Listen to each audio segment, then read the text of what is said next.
état d'esprit est serein, tel que nous le sommes. La philosophie du projet social que nous portons depuis le début, elle est toujours la même, avec la même intensité, le même respect pour vous. Vous le savez très bien, une ville qui souffre particulièrement plus que les autres aujourd'hui. Un CIMAGE qui a des projets à faire valoir et une condition politique aussi qu'il faut aborder. Donc des sujets pas faciles, mais quand on a choisi d'être élu, c'est aussi pour ça. Donc je pense que le maître mot, c'est faites-nous confiance. Ce qu'on a posé depuis le début, vos délégués vont vous l'expliquer de nouveau en détail, parce que c'est pas facile. Il y a beaucoup de choses qui ont été mises en place. Parfois, nous sommes dans le cœur de l'action, donc moi je maîtrise assez bien les chiffres, etc. Je ne vais pas recommencer, mais pas mal de choses ont été portées. En tout cas, le maître mot, c'est respect de ce que vous êtes et puis fierté aussi. Fierté d'avoir une équipe quand même de 450 membres entre la ville et le CIMAGE.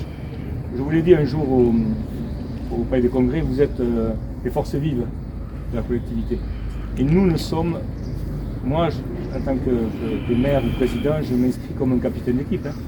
Nous sommes là sur un temps d'élus, mais sans vous, sans la population du territoire à qui on a des devoirs, ça n'avance pas. Et nos territoires aujourd'hui quand même sont particulièrement recensés comme étant des terres d'accueil, puisque la ville a retrouvé des habitants cette année, que la CATLP est une terre d'accueil, que la région aussi. Donc nous devons nous structurer et les services publics structurent aussi l'offre de futurs résidents.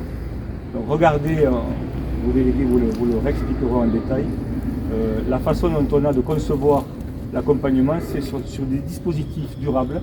Vous regarderez les sommes qu'on engage tous les ans par anticipation depuis le début, sur des choix politiques forts, et vous nous direz. Mais je pense que nous sommes au rendez-vous. En tout cas, nous sommes dans la sincérité de nos comportements. Il n'y a pas, pour ceux qui nous connaissent, et moi particulièrement, nous ne trichons pas. Ce que nous pouvons faire, nous le faisons. Ce que nous ne pouvons pas faire, nous le disons aussi. Donc, et vous verrez sur les engagements à venir, parce que l'enveloppe croît tous les ans, et c'est normal.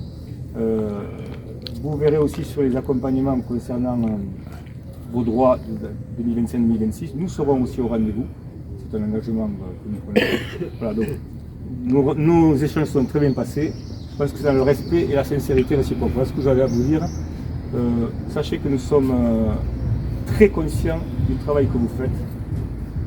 Et c'est grâce à vous aussi qu'aujourd'hui les gens disent à l'autre que la ville est plus propre, qu'elle est plus sécure, que dans les écoles il y a des services remarquables. C'est vous qui portez le projet. Donc, je vous dis merci. Voilà ce que j'allais vous dire. On dirait un mot. Après, en tout cas, je confirme que les débats se sont passés dans de très bonnes conditions, qu'on a pu écouter le point de vue de monsieur le maire et de son équipe, et que tout est fait pour que le respect des agents soit mis sur la table. Après, la réponse qui a été donnée à votre demande initiale, qui est la prime pouvoir d'achat, reste identique, puisque la philosophie d'une prime d'une fois ne convainc pas. Ça ne vous apporte pas quelque chose de pérenne.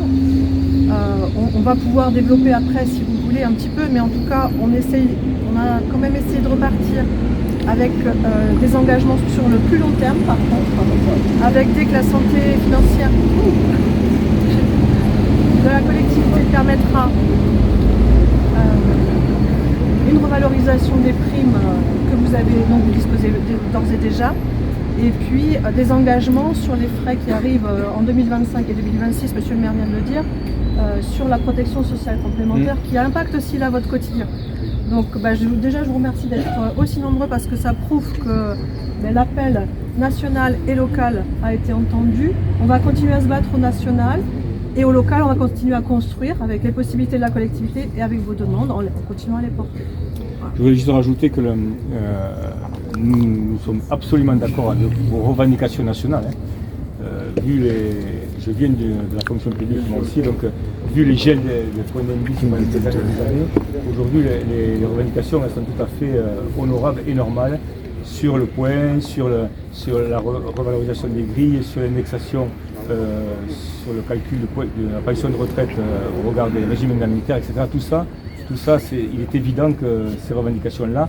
Alors là où c'est un peu fort de café, c'est que, d'ailleurs vous avez bien pu noter le distinguo qui existe entre la fonction publique territoriale et les fonctions publiques d'État, l'armée et la santé.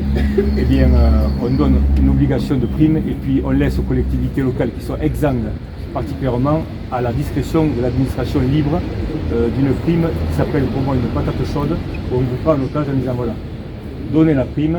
Moi, si demain on me donne 150 000 €, nous vous renvoyons la prime. Nous, on a préféré par anticipation s'inscrire dans un schéma durable. Tous les ans, c'est la prime que vous avez par anticipation depuis 2020. 2021-2022, vous regarderez les chiffres que vont nous donner vos représentants syndicaux, notamment Madame la représentante départementale, 65-32. Vous verrez que nous, on s'inscrit dans une durabilité et de process qui vont continuer avec des enveloppes consacrées. Dans un moment, ça il faut que vous l'entendiez quand même, où la collectivité a beaucoup souffert et souffre encore. Je vous rappelle les chiffres que j'ai évoqués la semaine dernière sur le débat d'orientation budgétaire, Cimage et Ville, et vous allez voir les conditions.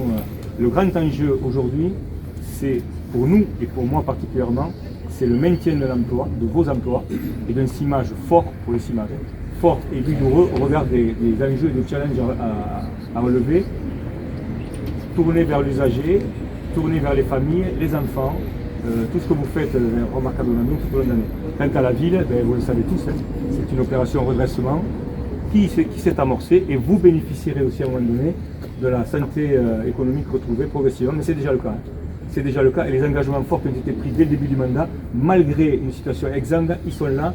Madame Gaudry les a vérifiés.